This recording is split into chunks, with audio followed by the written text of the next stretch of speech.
I'm really. Baby shark. Welcome to Circle Around. On this podcast, we hope to see, analyze, reflect, and respond better to our context by asking meaningful questions that lead to better questions. Our conversation is aimed at helping believers make sense of their world and then reimagine a new way of responding faithfully with full presence to the challenges of our urban society. We are your hosts, Lusanda and Mahlatse Mashua. I think for me, the most important thing that I've always valued with the two of us is that we process things all the time. And the more that we talk to each other, the more that we learn together, the better we really want to be. Well, firstly for each other, because I think you're a nice guy. Thank you. And you think I'm pretty awesome too. So Of course. when we have those conversations, and also we're ideators, when we have those ideating conversations, it always helps us to see into each other's worlds and also to see the world together better. So obviously, I'm going into why I've always wanted to have a platform like this with you and to be in a space like this. And we're quite different in the way we process. We're very different. I do from big picture to the particular. What do I do? And you get straight to the point. You're like, I hate popcorn. And I'm like, well, if you think about the value of corn. I said. I said. I don't know, a complex way of processing things. So anyway, so yeah, but then even though we process differently, we've always firstly enjoyed the framework given by the praxis cycle. I remember when I came across it in that in the book Holman. Mm-hmm. And we was basically giving a framework of how to go from seeing like a need, whether it's in a community that is needing help or assessing a particular thing or trying to develop spirituality. But in trying to get a response, you go through a process called the praxis cycle where first you immerse and see the issue or the context for what it is, and you try to read and you see your own positionality and you immerse yourself in the story. And then after you've immersed yourself in the story, you look around and say, okay, who is here? What is here? And you analyze. And that analysis will give you a better understanding of why the story is the way it is and who you are in that story. And so that analysis then moves you to a place where you do some reflection. And in our case, because we're Christians, our reflection happens in the, we sit with theology, like who does God say? Who does God say the people in the situation or about me in the situation? But we reflect on it through a theological lens and trying to assess the places in Scripture where a similar situation would have been encountered, would have encountered God or whatever. And so a theological reflection about what you've immersed yourself and analyzed is therefore the best way in which you move into action, right? And that action is actually informed and is better because you've thought well, right? Firstly, you've immersed yourself and you haven't just centered your way of seeing, but you've tried to read the room, read the situation, read the context, and analyze it, broaden your context, right? Ask questions that allow you to also interrogate yourself, so that by the time you act in a way that's faithful to the need at hand. And so we love it in terms of how we also think in our own communication. I tried to introduce it like you did. I mean, I bought into it so much so that I was like, okay, let's try and do this for our marriage conversation.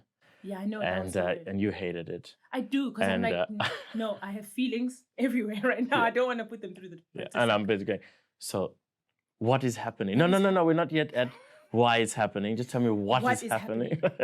Just assess it, Lucy. Just assess it. But talking about immersion, we like to start, I guess, talking about the incarnation of Jesus. Yes. Right. God making his way into the world.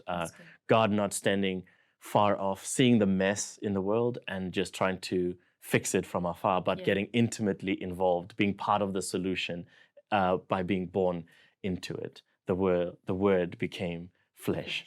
And in that sense, God able to, on one side, identify with our pain, identify, with our despair, And just this idea that a hope that hasn't really faced this despair is not a believable one, because in our stories we want to know that actually, if you are coming in to listen to our stories, to be part of our pain, that you also know where we're coming from, that you know our context, and God knows the context of pain and despair, but also on the other side, who then ushers in a vision of hope, ushers in a vision of a new way of living and acting in the world, right? Now, it also speaks into this idea where we think, the Christian story is often about, that there is only one way, to God. But if you read it with this immersion lens, then it's actually the other way around. It's not that there is a way to God and I found it in Jesus Christ. It's actually that God made a way, to us. That's actually the better story, that God found a way to reach us and to us. But with that in mind, I want to ask you two questions.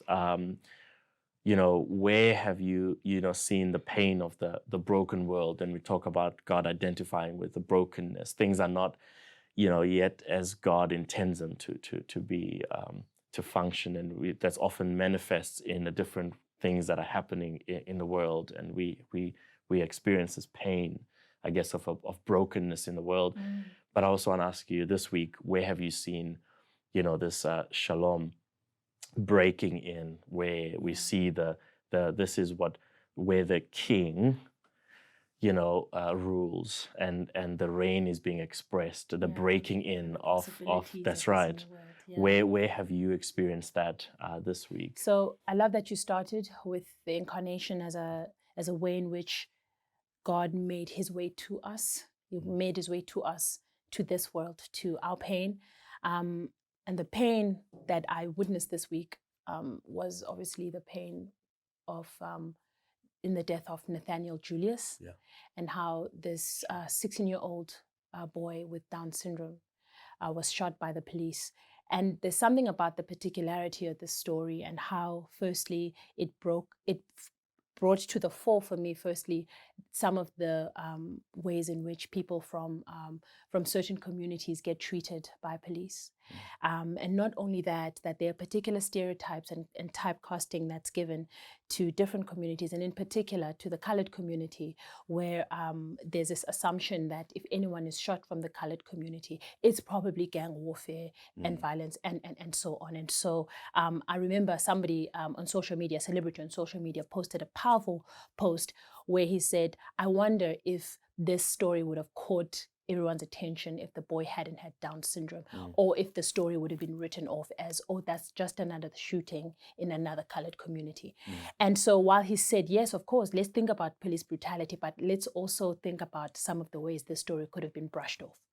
If his Down syndrome wasn't part of the thing that's cutting about it. And so it definitely made me lament the fact that Black and colored lives, lives of people of color in under-resourced communities under lockdown has been very telling and really, really shocking, because the number of people that have died during lockdown has been quite horrific. But also that how this story reflected to me some of those stereotypes, that maybe I was the one that could have just easily scrolled past that story because is it another colored boy in a colored community? And it made me look at myself and the ways in which I have these preconceived ideas about certain communities. And the place where I saw shalom break through, babe, was it's coupled with a very sad story, which we're going to go into in the rest of our conversation today. Sitting with my daughter, and she was watching her songs it was on Friday. So it was Friday or Saturday, Friday morning. My daughter was watching YouTube, and then this ad comes. Thank you for my daughter. Oh yeah. I just like to say she looks more like me. Wow. I just want to put it out there. You know that ad that she never lets us skip? Yes. It's this. I forgot which car is it? Is it an Audi? I never. It doesn't actually matter, isn't it? So this beautiful black ballerina, and her hair is in a bun, and it's a beautiful Afro bun. She's dancing slowly on the screen. I remember the first time we saw that, we were amazed at how like she was fixed on the screen. Because the first thing you want to do is just skip the ad to get to the song. But she wouldn't let us. Don't skip. And then she said, "Don't skip." But on this particular day I'm talking about, she was so mesmerized, babe, and I could see she was moved. I could see she's moved on her face. And I said, "Rory, what's happening?" And she said, "That is me." Yeah. And as this lady is moving slowly, my child was just fixed on the screen. And I said, "Rory, what is she doing?" She says, "She's being me." And it was so beautiful for me to see my child see something that she could do and she could be. There was a time where you didn't see Black, colored Indian ballerinas in mainstream advertisements for something that you actually want to sell, right? But I guess obviously it's loaded for me, but for her it's going to be her normal world. And so it was beautiful to see that. And I remember sending it to you and another friend of mine, and I was just so moved because I realized this is why representation is important, that our children are not going to have to do all the work we've had to do to see ourselves, things that we want to be, projections of our future selves. So that I think it's amazing how she's even learned how to dress herself, because she gets her sister's ballet clothes and she practiced on how to put them on. So much so that she's got leg warmers on too. Yeah, I know. I saw. And they're like so I thought it was amazing. I think that's how she learned how to dress herself, because she wanted to get into her ballet clothes, her sister's ballet clothes, and figured it out because no one would help her. And now she pretty much developed the skills of dressing herself. In fact, we saw that ad twice, and then she started dancing again. It was really awkward, but I had to clap. Yeah, she's amazing. But now talking about representation, the story breaks. We read about it, the passing of somebody who'd been an icon, and of course you can get into the place where you just look at what somebody represented to you than thinking about who they are and who they essentially as themselves. The passing of Chadwick obviously was, sent a bit of waves around the world as many people reflected on what, his life, his work and his message meant, to them. As you read that, that he passed away, what were some of the things that immediately came to mind? How did you process it? I didn't expect it to impact me that much, and I realized it impacted me that much. Firstly, because of how we responded. I mean, we saw the hype, right? It was incredible the way in which, for the first time in mainstream media, you had a movie that Hollywood did, and it was directed by a Black director, and they were very intentional in terms of the costumes that they wore, the languages that they spoke, and the different African tribes and aesthetics that they brought into the movie. So I mean, it was an important moment, and we went to the theater, and I don't know how cheesy you thought I was, but I was like, guys. Yeah. And I remember I had shoes, and then I decided to take them off, and I didn't even want to make eye contact with you. That was the I mean, I was like, that's fine. My wife is my wife, and but when you took off the shoes, I was like, that's it. Yeah, in the mall. I normally associate that with other people. I've often joked that I would like some white people confidence, and part of white people confidence is, the ability to walk barefoot in the mall. Because I just wouldn't have that. But in that you then I did it. Yeah. And I didn't realize how important that was. And I remember seeing this movie and I heard isiXhosa. Yeah. And I didn't realize how much I longed for it. Like, from a deep place, I cried. I cried throughout the whole movie, but it was like happy tears, but also tears of mourning that I remember there wasn't a Wakanda. The African modernity and development on its own terms was interrupted, was disrupted. But here is this movie, and it's allowing many of us to dream and to have that this is what it would have been like. This is what our high rises would have looked like. This is what our streets would have looked like. The other night when we tried to watch it again, we noticed, oh, there's no tar, but it's red ochre soil, right? And at that moment, I mean, we left the theater. Firstly, it was nice hearing his Xhosa, right? Yeah, I know. I had mixed feelings about it. You know, not being, but Xhosa, but understand. No, I mean, obviously, it meant it represented, you know, sort of, like and there were other languages too. You know, I swear I could swear. I swear I think there was Tsonga as well, and you know, but there was a sense of, oh no. When I watched it again, I was like, hey, the Xhosa nation, you know, yeah. They've been already asking for their own country, saying that they're carrying South Africa and all of the you know. And so I was like, you know what, enough. Let's not replay this movie. But it wasn't just the language, right? And I think the thing about the language is that in other movies where firstly there's a fictional African country, Zamunda, Kabuba Bumba. And then after that, there'd be an actual a fictional African country, and then there's a fictional African language. Babe, you've heard those Guvukuland. And I'm like, what is that? I still remember by the way, the king of Zamunda. Yeah, I still remember. Jofi Jofa. Yeah.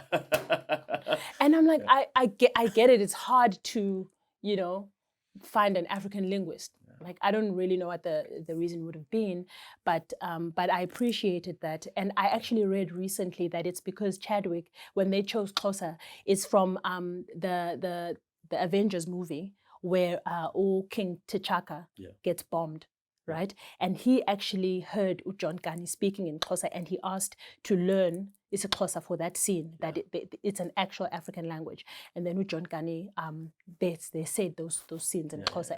And then so by the time Ryan Coogler got the script to do the movie, he was like, we're going to do this in Xhosa, right? And so for me, the fact that it felt like it brought a global story, located it, and everyone in the African diaspora found themselves, they found their joy, they found their dream, they found their longing. We mourned corporately, but we were like, that happened. That happened. And then we decided to, like, we left that, we spoke about it. I don't know what time we slept that night after that movie. Well, yeah, because we were having the Rory Sang experience. That's us. That's me. You know, Exactly. Yeah. We're having that because I remember when we walked into the theater, and I remember overhearing a conversation where somebody was going, "Gosh, what's the fuss about?" Looking at everybody, you know, in their, their traditional attire. Like, why are they being extra? And then trying to figure out. But then I think in that sense they missed that moment because we were going, "That's us. That's me." You know, a lot of people doing that. Yeah. But then we come back and then we set up this conversation. I remember we let's get people in the room to talk, because it wasn't just entertainment that you walk past. Yeah.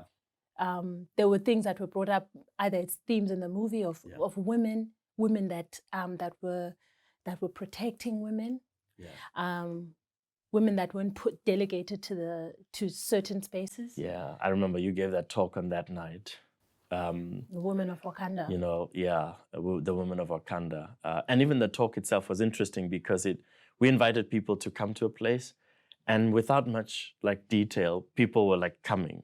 They were coming because they were like, if it's Black Panther and there's a conversation attached to it, we want to be in the room. We don't care what is what has been discussed. Yeah, we don't know. We don't care. We just want to be in the room because there's something that we want to be a part of. And I remember.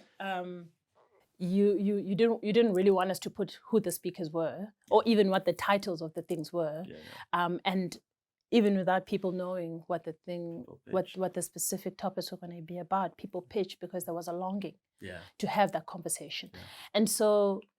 So then you speak about the women of Wakanda. You know, we're coming again from with the end of a Women's Month and having reflected on.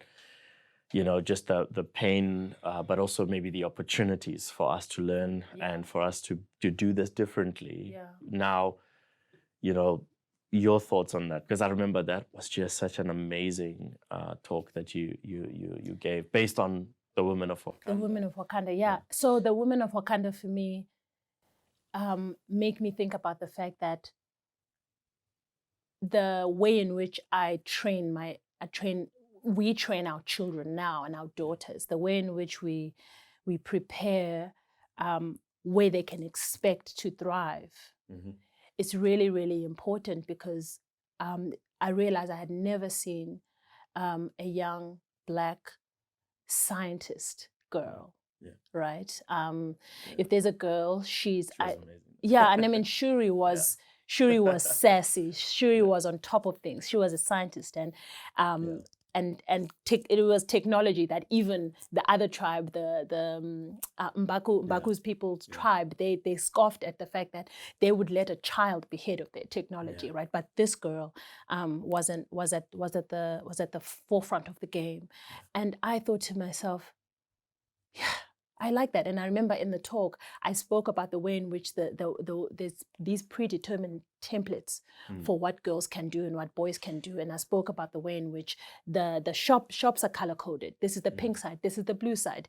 In the pink side, it's all the makeup sets, all the cooking sets, all the doll sets, and homemaking sets. But on the boy side, it's all the toys. How to figure out, how all the toys with things that you solve, all the electronics, all the puzzles, basically everything that makes your brain. By the way, Babani now talks about how she's going to be an engineer, right? Because of, and I mean we were already having that conversation before this movie came out, but by the time that we saw Shuri, I was like, come on, right?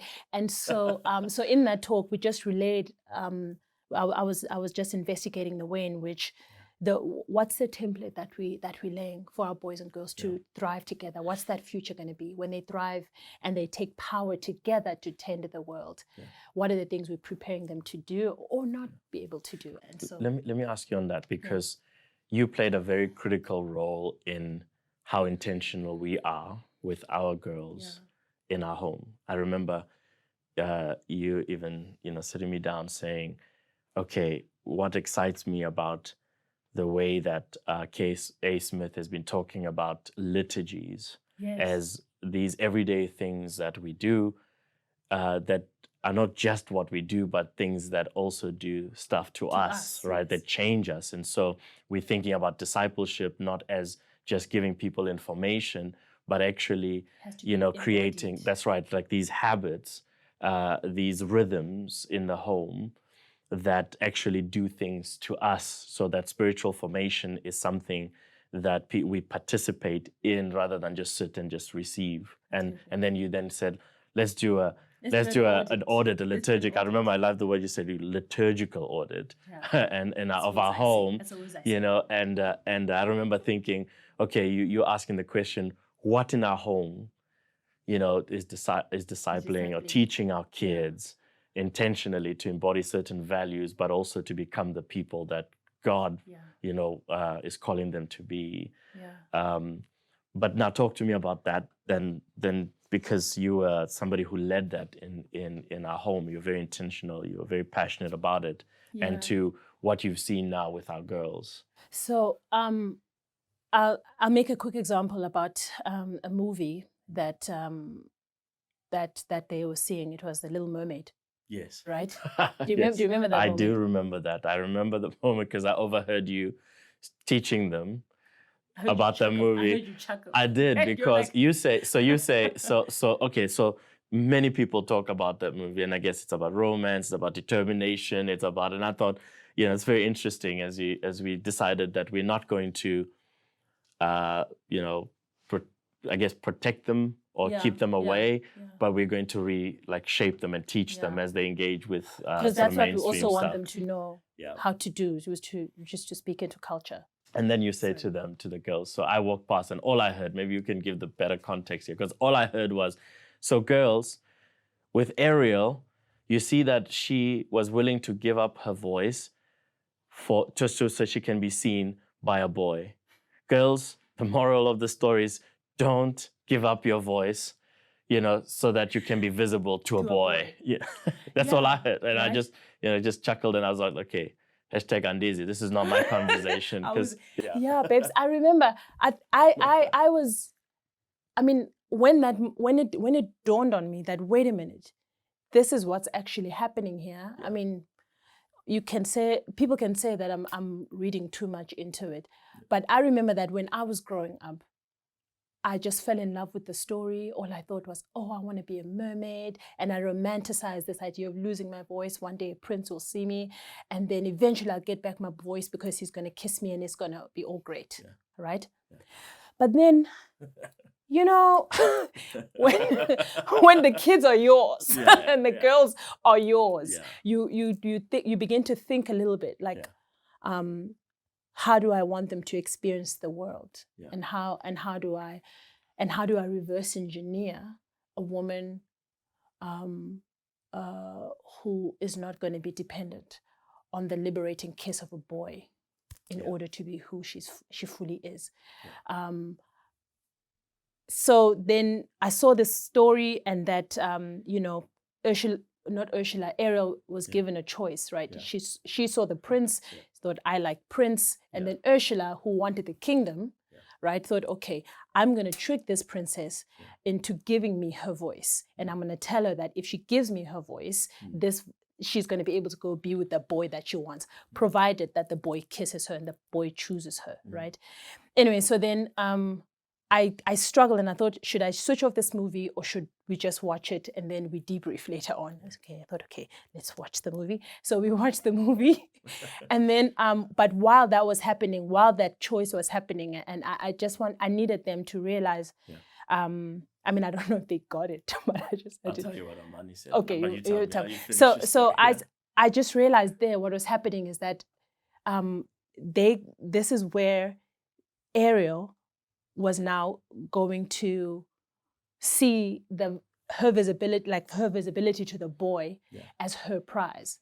And what she had to do was to just give up her voice in order to be seen by this boy. In order for her to have these legs, she had to lose her voice and her ability to sing beautifully, which made her unique. And I thought, I don't want them to think that. I know that the movie was going to probably show that this wasn't okay. It's just that the reward of being kissed by a boy was too much of an overplus. Yeah. And I didn't want them to walk away with thinking, great, the boy kisses her, it all works out at the end. But I needed for them to think, so I wanted to teach them that you don't have to give up your voice in order to be seen by the prince. That's amazing. And then you walk off with the prince and hope everything works out well. So, we're talking about representation, seeing ourselves, seeing ourselves in the stories that are told. We're talking about, being or desire to be visible. Yeah. But there's a cost to it. Yeah. And there are some spaces that tell you you've got to diminish this part of you so that but then circling around. Yeah. We start talking about the incarnation. Come on. Right. We're talking about a God who sees. He's the one who initiates. Yeah. He sees. Yeah. And he sees us in our spaces where we are located. Yeah. He sees us in our pain, in our mess. We don't have to perform. We don't have to, curate, ourselves. We don't have to change or be presentable. Yeah. And be palatable. He sees us exactly. He knows where we are, and I'm looking forward maybe to the future where we talk about, why space, where we are located. Yeah. And how God interacts with us based on where we are and what that means for spiritual formation. I'm interested in that conversation. Maybe we can have that next. But to talk about how God sees us and we don't have to perform, that we are loved before we are even lovable, or present ourselves, or before we act in a way that is we interpret as lovable. That is really the at least an important part of the Christian story. Yeah. And so how do we take this sense of knowing that we are loved and accepted in the person or through Jesus Christ, and move on to the place where what does that mean about our actions, right? What does it mean about the lives that we ought to live? Because if we don't have to act to be loved, but because we are loved now, we can act. What does it mean for our action in the world? Yeah. So if I can just go back a little bit to as a way of getting into what you're asking me, my love, if I can go back a little bit into some of the things that the life and the work of Chadwick Boseman meant. I'll just make a broad stroke and say meant for the global Black community.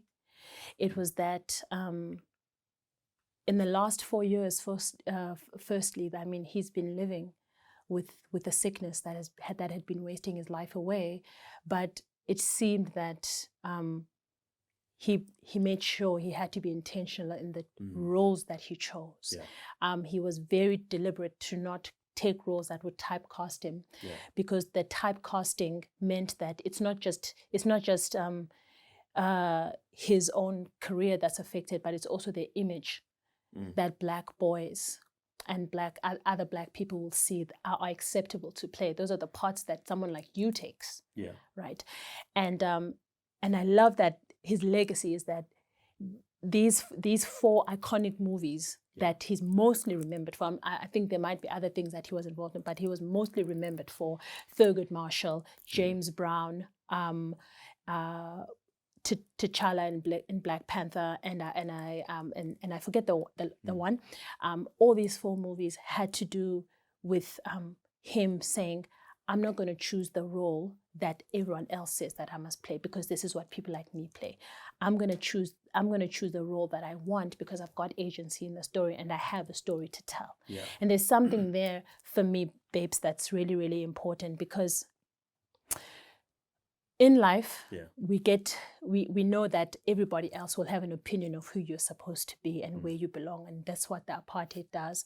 That's what gender and sexism and classism does. It says this is where you belong. Yeah. You stick to your area. You stick, but then the person who infers those limits, they get to kind of have the supreme sovereignty over how everyone else stays in their line. Yeah. And I actually believe that that's why us having a healthy view of God, that it's actually God's image on us, that brings us into liberation. The fact that we're being invited to be like God, right? And so us wanting to pursue to be like God, and God sending his son to show us a picture of, this is who I am. Yeah. I want you to be like Jesus and love like Jesus and see others like Jesus. And so that invitation to the image of God, it shows me that anything else that seeks to do the opposite, which is to show an image of itself and says, be like me. Yeah, yeah. If you're not like me, if you don't meet the standard, then you're not human enough. That for me, that affront is what I believe we're being asked to resist. Yeah. Because someone else's self-idolatry can't now stir me towards my own self-idolatry, even if even in a way of taking someone else's view of who I am and acting according to it. Yeah. I want to be free from someone else's self-idolatry. And now when I think about what you just asked me, the beauty of loving God then, or being loved by God, is that God is able to heal some of the broken social imagination that tends to want to shape us, and that those distortions, as they get exposed, and as we live intentionally, we build habits and liturgies that form us in a way that say, I'm not made to live within the limitations of what society paints me to be. I actually do. I have age. I want to be healed and live with my God-given agency, to live outside that false script, right? There are things that are happening personally within me. There are things that are going to happen structurally in institutions that experience me, and I have a responsibility to name those things, and hopefully the rest of the community around me will help to dismantle those things. Yeah. But the love of God sets me free to be healed and to know that I'm actually called to be like God and to be loved by God, so that I don't have to stick to the script of someone else's self-idolatry and even mine. Yeah. And talking about that script, I think you really loved one of his speeches on purpose. You know, when he was talking about purpose. Yeah. And I think in the way he understood it, or the way, or at least how I understand him to be meaning purpose, is a sense of I'm meant for something. I'm meant for something, and it's not determined. It's transcendent. That script is transcendent. It's not from the distractions. Correct, but it's not just received from our community, or it's not made up in that sense, but it's something I discover. You know, but something that I sit with this longing for, and that my life is accomplished when I discover it and I live towards it, or at least live purposefully towards finding it and honestly towards it, but not just to accept somebody else's, like you said, script. You know, about how you should live your life, because, well, that impacted me, because I think this is one of the big questions that people ask, that I ask, you know, is what are we meant to do? What are we meant to do here? Why are we here? And I just remember reading, you know, that quote that there is a purpose, you know, to life, and we can know it. Yes. You know, that it is to know God, to enjoy God forever, but to live towards justice and mercy in all things, to do this in community with those who share those values, to those who are community in Jesus Christ, to pursue these things. And just reading that and going, oh, there's purpose and we can know it. There's a relief that comes, I guess, with thinking through that I have found what I'm meant, you know, to be doing. You know, and now I can ask myself, what does that look like specifically in my life, in various things that I'm involved in, and what tools do I have to, you know, to live towards that thing. And I mean, speaking of that speech, he made it to a group of graduates, right? And I think it was important for me that it was to a group, because normally I know when I read the scripture you quoted, which is Jeremiah 29:11, fortunately, I read and I meditate on that scripture in view of the entire chapter. It's one of the most like, quoted and watched, you know, abused scriptures, really. Right. And one of the things that I've learned is that the purpose that God speaks to there doesn't just speak to the individual, but it's spoken to a collective. Because what got the community of Israel, yes, it was things that happened on an individual capacity, but it created an accumulative collective social imagination, and it brought them to Babylon. Collective consequence, right?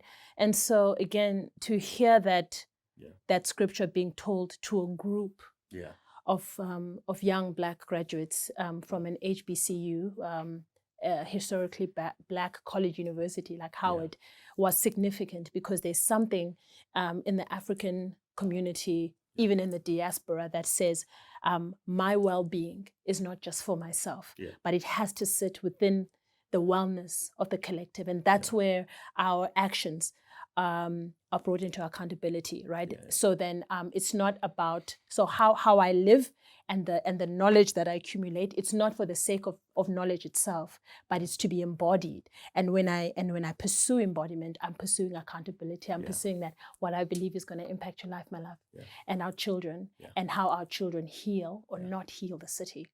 And so I enjoyed that, and I needed to see that. And I remember seeing these young people. There was this young woman, she had curly hair, and she was sitting like this, rocking back and forth, and she had tears in her eyes. And I realized, I know that Wakanda's made up. I know that he wasn't really the king of Wakanda, but what it meant for them as African Americans who were displaced through slavery and put in a world that still feels like it doesn't want them there, because of the way that they were brought there, for them to hear somebody that represented that. And he actually went to that university as well. Must have been amazing. And so this idea of being encouraged about your purpose as a collective. I mean, that's what it is. That's at least if we understand the gospel, I think properly. It's not just that God has a wonderful plan for my life, but God has a wonderful plan for the world. Good. Yeah. It's God's plan for for His cosmos, to fix the broken cosmos. I'm part of it, and I benefit from that because I'm part of it. But it's for the world, and to understand things like purpose, I guess collectively is an important part of that. To how does God see it? And shalom, this is what God intends. This is how God intends things to work. And so I guess I ask a few questions, to come again, to circle around. I ask a few questions. What do stories like Nathaniel, mean for me when I think about certain, like you said, ideas, certain paradigms that frame certain communities based on our stories, our painful stories? What broken stories do I carry? And how do I know my stories are broken, and how do I align them? Because if I continue those broken stories, I continue with the broken analysis, broken reflections, and broken ways in which I still frame people and read stories like these, but also then it cripples my action. How do I act in the story? Because this stories like these, they are stories of accountability, right? They're not just stories that happen there. So what is my relationship to this story, to these communities, and so forth? And so then I ask myself also when, little Rory Sang, says, this is me. How do I live in such a way also that I can be somebody that other people can look to and see themselves represented in some way or another where they were not before? Are there opportunities, are there barriers that I need to, break down and face myself? How do we do this in a community and as a collective? Then I ask myself when I look at, somebody who lived their life in such a way that the way they live their lives is not just that they're celebrities, but people speak about the impact impact that and in that sense legacy bestowed as opposed to legacy built but somebody that lives so consistently that people say, I feel the impact. I know that you're a brother. I know that you're you're a son, and I know that you're a neighbor and a community and a friend, and so your life and the loss of your life means something to those people who knew you, but right across, the seas. I feel that loss as well. How can we, in this world, live lives that, I guess for me, with my faith in the direction of others, so that while I'm doing the mundane, the everyday, being faithful, that has an impact of goodness in the direction of others that I don't even know, and not just directly with them, but what are some of the things systematically, institutionally, and that I am interacting with that means that when the way I've interacted with them, the result is goodness for others who are not, I'm not even socially connected, to. And so we come full circle as we circle around. Thank you, Lusanda, for chatting to me. Thank you so much. I guess I'll see you home. Because that's where we go, right? That's right. Thank you so much for sitting and coming full circle with us. Our conversation and growth as people of faith is ongoing, and so we'd love to keep journeying with you. Our circle around family, seeing how we can keep our cycle of faith, action, and reflection continuing. So follow our Instagram accounts and join us next week as we continue circling around.